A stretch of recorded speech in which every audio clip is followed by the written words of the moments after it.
My name is Aaron Coleman.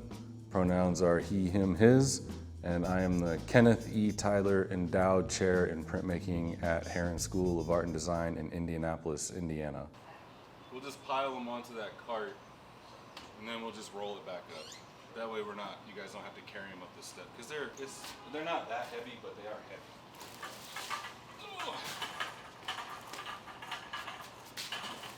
Are they like 20 pounds?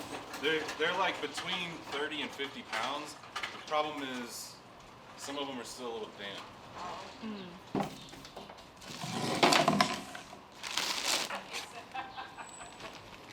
There's a lot of things that led to this project happening. First is sort of like a visual inspiration. When I moved back to Indianapolis, we were fortunate enough to finally be able to buy a property, and on that property was an abandoned playground.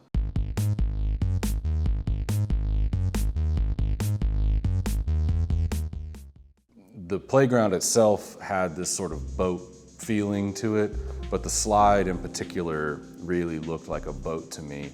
And so that was sort of the visual inspiration for it, but conceptually and definitely more importantly was the research that I was doing at the time. I was reading Christina Sharp's In the Wake, and throughout that book she describes the sort of impact of the transatlantic slave trade as this rippling wake coming off the front of a slave ship. I was watching and rewatching a conversation between Fred Moten and Saidiya Hartman called The Black Outdoors. And in that, Fred Moten says, escape is not an achievement, it's an activity.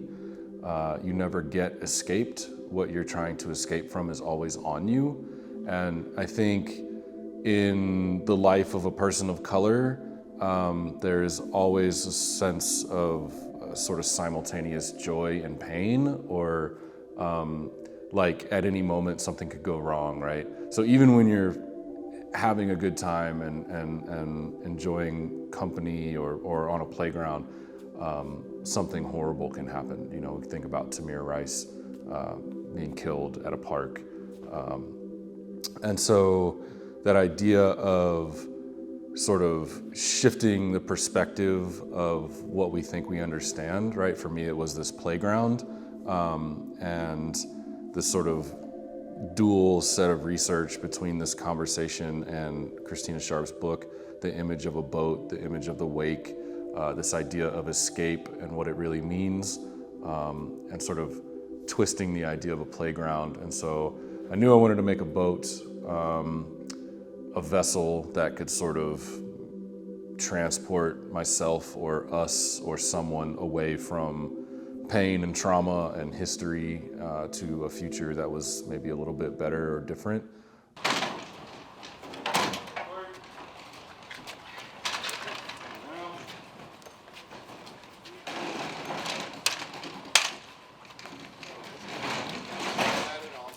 No, once you get enough people on it, it's pretty clear. Okay. Keep coming with that cart. There you go. Just watch your hand as you're going down. Slowly down. Stack them. Yeah, why not?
back and the front, that's what sits on the sandbag. Okay.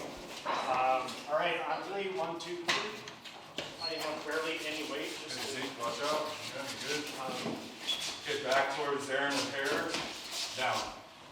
Delicate and Filled with Dynamite is a quote from Christina Sharp's book.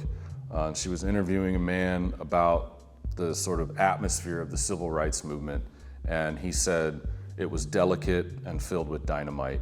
And that sentence for me, it was just like exactly what I'm talking about in my work today, you know, the last 2 years.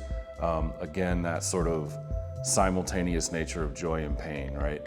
And so I think about, like the boat is made with a lot of basketball court flooring, and that material was given to me through this crazy chance scenario. And so I think about the basketball court versus the criminal court. I think about the football field versus the cotton field.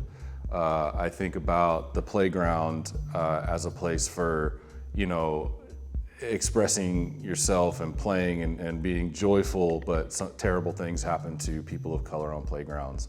And so that title, it just really sort of encapsulates everything that I'm thinking about with this project and with a lot of the projects that I'm working on right now.